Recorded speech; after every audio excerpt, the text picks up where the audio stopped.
Hello students, today we'll be discussing the remaining contents of the infratemporal fossa, that are the maxillary artery, the maxillary vein, pterygoid venous plexus, and we are also going to discuss about the temporomandibular joint.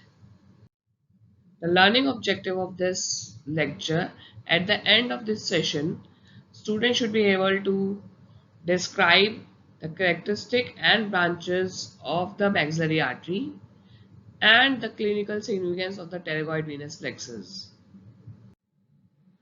The maxillary artery is the terminal branch of external carotid artery, and it is divided into three parts by the lateral pterygoid muscle. These are the contents of lateral pterygoid muscle.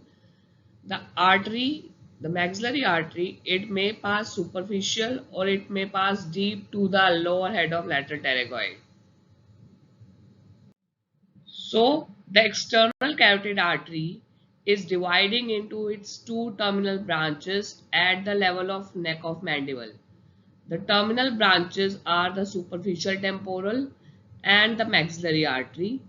So the maxillary artery, it arises within the parotid gland behind the neck of mandible as the larger of the two terminal branches of external carotid artery, and its course is further divided into three parts by the lower head of lateral pterygoid muscle.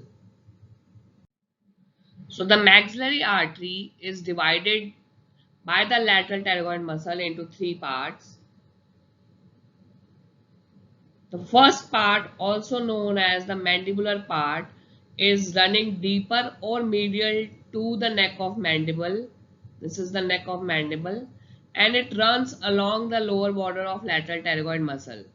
Second part, also known as the pterygoid part, it may run upwards, superficial, or sometimes deep to the lower head of lateral pterygoid muscle. And the third part, it's dip between the two heads of pterygoid muscle to leave the infratemporal fossa and thereby entering the pterygopalatine fossa through the pterygomaxillary fissure.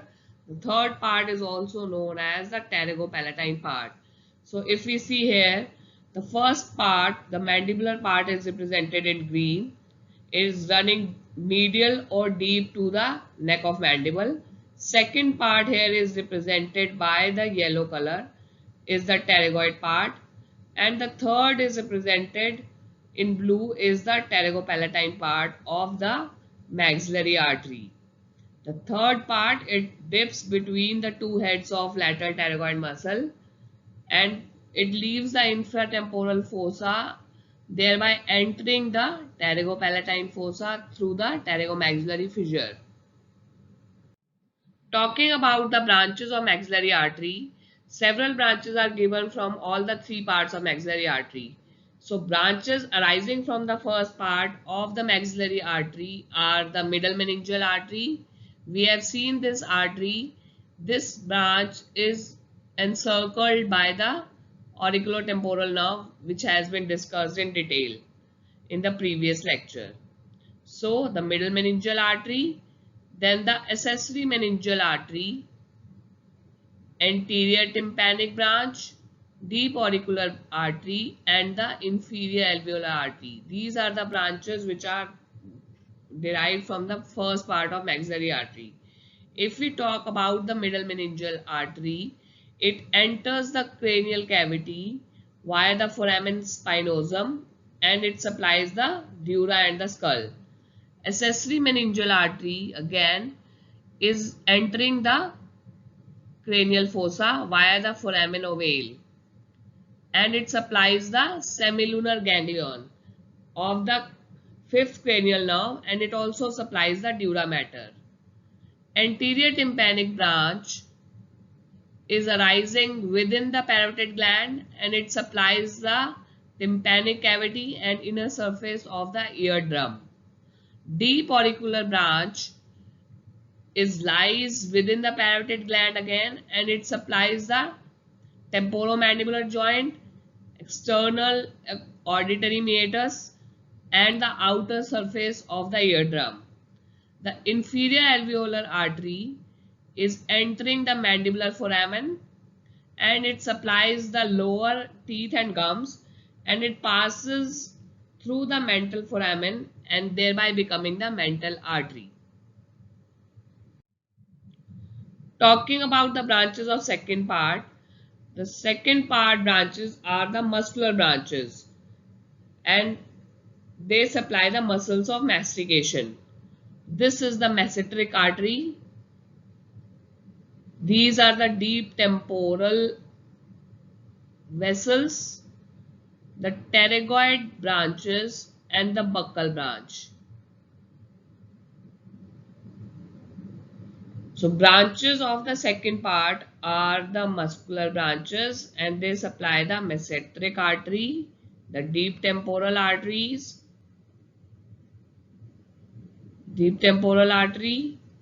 then is the pterygoid branches and the buccal branch. Branches of the third part of maxillary artery are the infraorbital artery, the posterior superior alveolar artery, the greater palatine artery, the pharyngeal artery, the sphenopalatine artery, which is further dividing into posterior lateral nasal and the posterior septal branch. Then is the artery of pterygoid canal. Now we'll be discussing in detail about all these branches of the third part. Talking about the branches of third part of maxillary artery, the infraorbital artery, it enters the orbit via the inferior orbital fissure, and it runs along with the infraorbital nerve. It supplies the lower eyelid, the side of the nose, upper lip, and the oral mucosa, and it gives rise to anterior, middle, and superior alveolar arteries. The second branch is the posterior superior alveolar branch. It is running along with the superior alveolar nerve, and it supplies the upper molar and the premolar tooth. Third branch is the greater palatine, which is arising from the descending palatine artery in the pterygopalatine fossa. The greater palatine arteries, they pass through the greater palatine foramen to supply the hard palate, along with the lesser palatine arteries, which also supply the soft palate and tonsil. The pharyngeal artery supplies the pharynx. The sphenopalatine branch of maxillary artery, it passes through the sphenopalatine foramen and supplies the nose. It further divides into posterior septal branches, which supply the nasal septum, and the posterior lateral nasal branch. The artery of pterygoid canal, it supplies the pharynx and the auditory tube. Talking about the maxillary vein, it drains the posterior end of pterygoid venous plexus, and it is running on the medial side of the neck of mandible, and it joins the superficial temporal vein to form the retromandibular vein within the parotid gland. The retromandibular vein further divides into divisions that are the anterior division and posterior division. So pterygoid venous plexus is situated around the lateral pterygoid muscle, and it acts as a peripheral heart which aids in the venous return by the pumping action of lateral pterygoid muscle. The tributaries are those veins which accompany the branches of maxillary artery, so arising from the region supplied by maxillary artery in the infratemporal as well as the pterygopalatine region. This pterygoid plexus is drained by the maxillary vein. The maxillary vein is accompanying only the first part of maxillary artery. The maxillary vein again is joined by the superficial temporal vein to form the retromandibular vein. Talking about the communication of the pterygoid venous plexus, it is connected with the inferior ophthalmic vein through the inferior orbital fissure. The pterygoid venous plexus is connected with the cavernous venous sinus through the emissary veins which passing through the foramen lacerum as well as foramen ovale, and the pterygoid venous plexus is also communicating with the facial vein through the deep facial vein. The deep facial vein is connecting the pterygoid venous plexus with the facial vein. So with these communications, the pterygoid venous plexus, it can spread the infection to the areas it is communicating with. Hence the importance of knowledge of the pterygoid venous plexus. With this, we come to an end of discussion of the infratemporal region. Now we shall begin with the temporomandibular joint. The temporomandibular joint, also known as TM joint. The competency according to the new CBME curriculum of the temporomandibular joint are as follows. So the learning objective of this topic are, at the end of this session, the student should be able to describe and demonstrate the articular surfaces, the types and the movement at the temporomandibular joint, and they also should be able to describe the features of temporomandibular joint dislocation. The temporomandibular joint is a synovial joint of condylar variety. The articular surfaces are formed by above the anterior articular part of the mandibular fossa and the articular tubercle of the temporal bone. Below is the head of mandible. Both the articular surfaces are lined by the fibrocartilage rather than the hyaline cartilage. So the joint is formed by the mandibular fossa above with the articular tubercle of the temporal bone, and lower articulating surface is formed by the head of mandible. Now this joint cavity is further divided by an articular disc which is made up of fibrocartilage into two cavities, upper and lower. The upper surface of articular disc is concavo-convex while the lower surface is concave. The articular disc is dividing this joint cavity into upper compartment, which is also known as meniscotemporal compartment, and a lower compartment that is also known as meniscomandibular compartment. The articular disc is an oval, predominantly fibrous plate that divides the joint cavity into upper and lower compartments. The upper compartment is permitting the gliding movements only, whereas the lower compartment permits both the gliding as well as rotatory movements.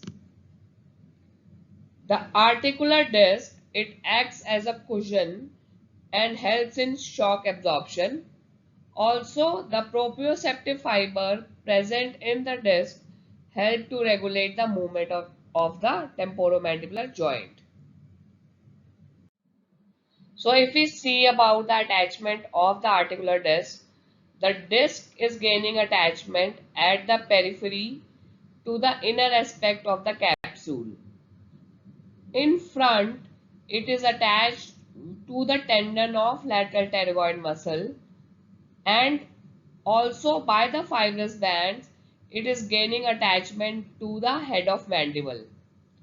Posteriorly, if we see, the articular disc is splitting into upper and lower lamellae by a venous plexus. The upper lamellae is gaining attachment to the scamotympanic fissure, and the lower lamellae is getting inserted onto the posterior surface of neck of mandible. So if this bluish is the articular disc here, it is gaining attachment at the periphery to the inner aspect of the capsule, The capsule here is represented in green. In front, the articular disc is gaining attachment to the tendon of lateral pterygoid muscle and by the fibrous band to the head of mandible. Posteriorly, the disc is splitting into upper lamellae and the lower lamellae by a venous plexus in between. The upper lamina is gaining attachment to the scamotympanic fissure. The lower lamina is getting attachment onto the posterior surface of neck of mandible. So we have seen the articular disc again is dividing this joint cavity into upper compartment and the lower compartment. The articular disc is gaining attachment at the periphery to the inner aspect of the fibrous capsule. In front, it is getting inserted along with the tendon of lateral pterygoid and by the fibrous band to the head of mandible. Posteriorly, the articular disc is splitting into two lamina. Upper lamina is getting attachment at the scamotympanic fissure, whereas the lower lamina is getting inserted onto the posterior surface of neck of mandible. There are different parts of the articular disc. It has an anterior extension, the anterior band, intermediate thin zone, posterior band, and the posterior extension. So different part of this articular disc, they come in contact with the head of mandible during the movement at TM joint. In this again we can see this is the anterior band, this is the intermediate thin zone, this is the posterior band. The temporomandibular joint is supported by several ligaments. These are the fibrous capsule, the lateral ligament or the lateral temporomandibular ligament, the sphenomandibular ligament, and the stylomandibular ligament. We'll now be discussing these ligaments in detail in the subsequent slides. The capsule of temporomandibular joint is getting attached above to the articular tubercle of temporal bone in front, the squamotympanic fissure behind, and the margins of the mandibular fossa above, and below the capsule is gaining attachment to the neck of mandible. In front, it is blending with the insertion of lateral pterygoid muscle. Above the disc, above the articular disc, the capsule is loose, whereas it is taut below the disc. The disc is connected to the medial as well as the lateral poles of the mandibular condyle by two strong fibrous bands, and eventually the disc and the head, they glide together in the meniscotemporal compartment, that is the upper compartment. If we see here again, the fibrous capsule above is getting attached to the articular tubercle of the temporal bone, the squamotympanic fissure behind, and the margins of mandibular fossa, and below it is getting attachment to the neck of mandible. In front, it blends with the insertion of lateral pterygoid. Above the disc, the capsule is loose. Below the articular disc, the capsule is taut. And the inner aspect of the capsule is lined by the synovial membrane, and the synovial membrane do not cover the articular cartilage and the disc.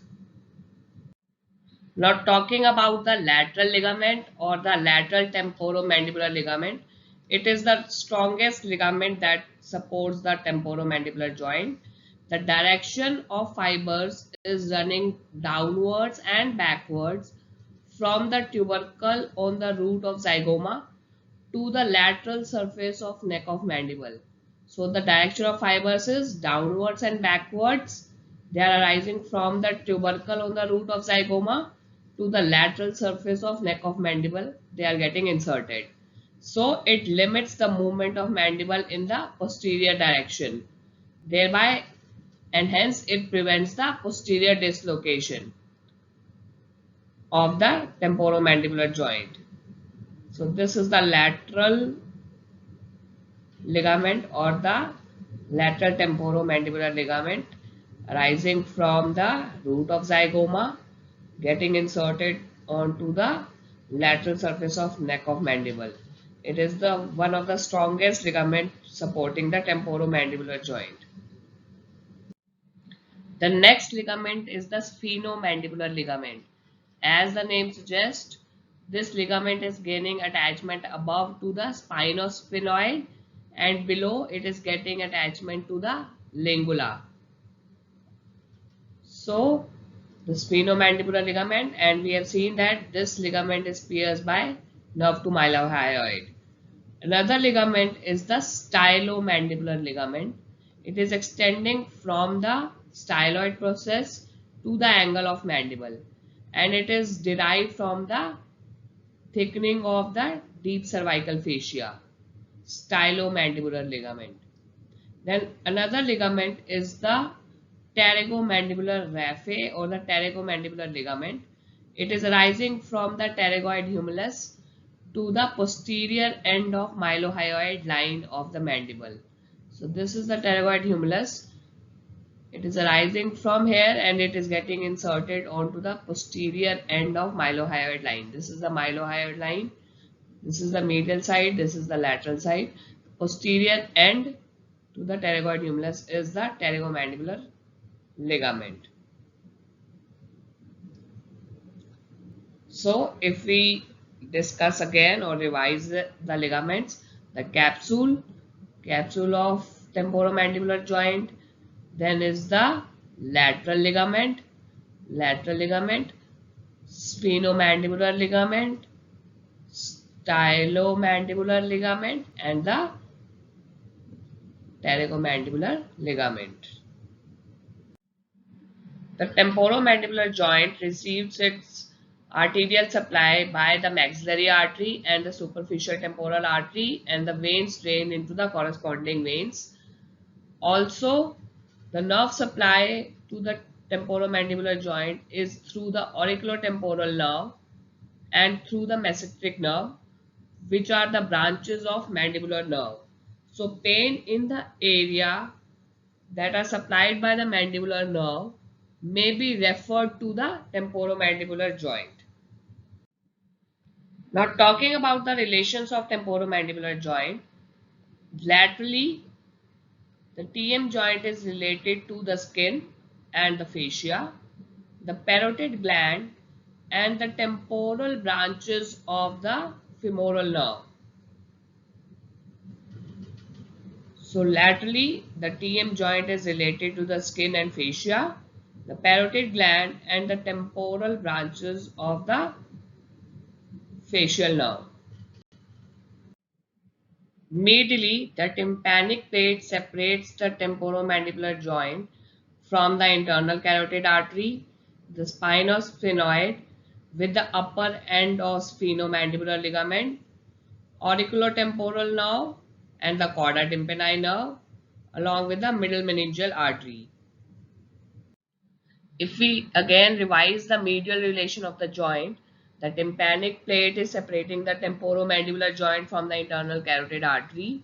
Also, the spinosphenoid with the upper end of the sphenomandibular ligament, the auriculotemporal nerve surrounding the middle meningeal artery, and the cauda tympani nerve. These are forming the medial relations of the TM joint. Now talking about the anterior relation of the temporomandibular joint is the lateral pterygoid muscle, which is gaining attachment to the pterygoid fovea.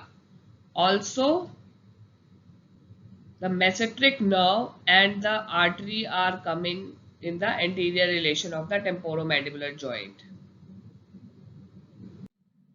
Posterior relations of TM joint are formed by the parotid gland. It separates the temporomandibular joint from the external acoustic meatus.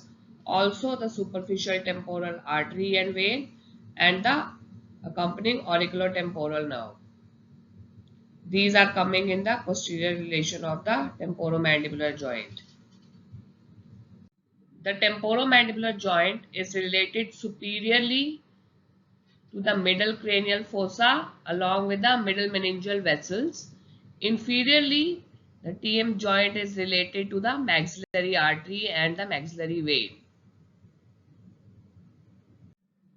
To summarize the relations of temporomandibular joint, This is the anterior aspect. This is the posterior aspect. Lateral aspect. Laterally, the TM joint is related to the skin and superficial fascia, the parotid gland, and the temporal branch of the facial nerve. Medially, the joint is related to the tympanic plate, the spinosphenoid, sphenomandibular ligament, auriculotemporal nerve encircling the middle meningeal artery, the chorda tympani nerve. These are coming in the medial relations of the temporomandibular joint. Anteriorly, the joint is related to the lateral pterygoid muscles along with the mesenteric nerve and artery. Posteriorly, the parotid gland is separating the temporomandibular joint from the external auditory meatus along with the superficial temporal vessels and the auriculotemporal nerve. Superiorly, the joint is coming in relation to the middle cranial fossa and the middle meningeal vessels. Inferiorly, the joint is related to the maxillary artery and vein. Now talking about the movements occurring at the temporomandibular joint and the muscles that are causing those movements. The movements occurring at the temporomandibular joints are the depression, as in opening of the lower jaw, the elevation, closing of the mouth, protrusion of the lower jaw, that is the lower jaw is moving forwards, retraction, the jaw is coming back to its normal position, and the side to side movement. Depression or the lowering of the lower jaw or the opening of the mouth is the muscle involved is the lateral pterygoid muscles, and it is assisted by the digastric, the geniohyoid muscle and the mylohyoid muscle along with the gravity. The elevation of lower jaw is produced by the temporalis muscle, the masseter muscle and the medial pterygoid muscle. Protrusion of the lower jaw is caused by the lateral and the medial pterygoid muscles. Retraction of the lower jaw is caused by the posterior fibers of temporalis muscle, the middle and deep fibers of the masseter muscle, along with the digastric and geniohyoid muscle. Side to side movements of the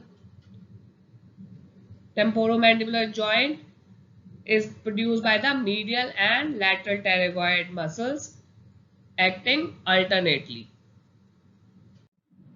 So we have seen that the articular disc, it is dividing the joint cavity of temporomandibular joint into two compartments, and the temporomandibular joint is structurally adapted to accommodate both the sliding and rotation movements in the parasagittal plane. The sliding movements occur because the capsular ligament which surrounds the upper joint compartment is loose, and the rotation movements occur where the capsular ligament which encloses the lower joint compartment is tight, and thereby it allows the condyle to rotate over the depression inside the annulus of the articular disc. When the chin is depressed to open wide the mouth, the articular disc and the head of mandible, they move forwards on the upper articular surface until the head of mandible, it lies inferior to the articular tubercle. Also at the same time, the head of mandible, it rotates on the lower surface of the disc in the inferior part of the joint. This movement of rotation of the head alone is capable of permitting simple chewing movements over a small range. We have seen that the head of mandible, it rotates on the lower surface of disc in the inferior part of the joint, is responsible for the simple chewing movement over a small range. This can be confirmed by placing a finger in on the head of mandible immediately in front of tragus. When small chewing movements are made without separating the lips, the head of mandible, it moves in the mandibular fossa and when the mouth is opened wide, the head of mandible, it swings forwards and downwards, and the finger slips into the mandibular fossa vacated by the head of mandible. Note that the mouth cannot be shut while the finger remains in the fossa. Also, the axis of two movements is different. In small movements, the axis is through the head of mandible, and in the wider range of movements, the axis passes approximately through the mandibular foramen. Thus, the vessels and the nerves entering the mandible are not stretched when the mouth is opened wide.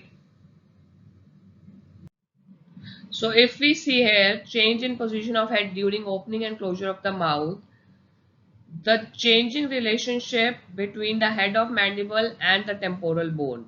When the mouth is opened, the head of mandible, it moves together with the articular disc.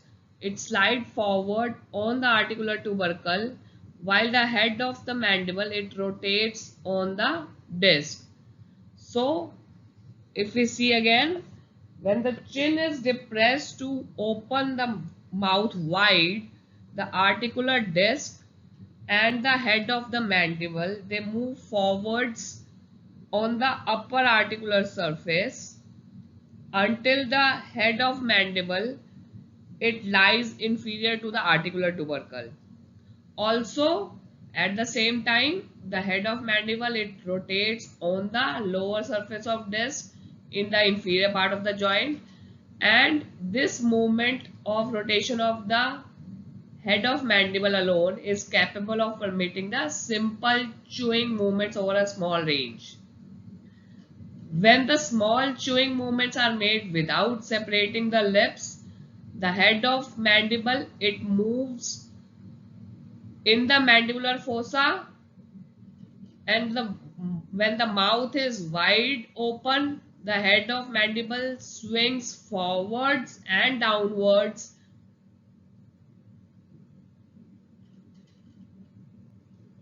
and the axis of the two movements is different. In the smaller movements, the axis is passing through the head of mandible, and in the wider range of movements, the axis is passing approximately through the mandibular foramen. In protraction, that is pulling the jaw forwards, the head of mandible and the articular disc, they slide forwards on the temporal articular surface, that is on the mandibular fossa on both sides, and the mouth is not opened. The reverse movement is the retraction. When these movements alternate on two sides, a grinding movement is produced as the chin swings from side to side. Now, a word about the applied anatomy of temporomandibular joint. The most important is the dislocation of mandible. The most common position is the anterior dislocation, while the other types are rare. The anterior dislocation, it shifts the lower jaw forwards in the infratemporal fossa if the mouth is excessively open, as in convulsion. This type of dislocation may happen bilaterally or unilaterally after yawning. So in anterior dislocation, the head of mandible, it dislocates anteriorly in the infratemporal fossa. So the position of mandibular condyle in the anterior dislocation is forward to the articular eminence, and the head is rotated. To reduce or to bring back the lower jaw in the original position, the thumbs are placed on the last molar. The jaws are depressed at the same time the chin is elevated. So in this picture, if you see the anterior dislocation, the head of mandible is dislocated anteriorly in the infratemporal fossa, and the head of mandible is positioned forward to the articular eminence and is rotated. So for reduction, the jaw, the thumbs are placed on the last molar, the jaw is depressed and the chin is elevated at the same time. Another condition associated with the temporomandibular joint is the derangement of articular disc. The term internal derangement refers to condition with the articular disc displaced from its original position on the mandibular condyle. This may be due to injury to the articular disc. This is associated with the clicking sound and pain during movements of jaw. So, operations on the temporomandibular joint, the seventh nerve and the auriculotemporal nerve and a branch of mandibular division of fifth nerve should be preserved with care, as these are the nerves which are in relation to the temporomandibular joint. So with this, we come to an end of our discussion on the temporomandibular joint. Thank you.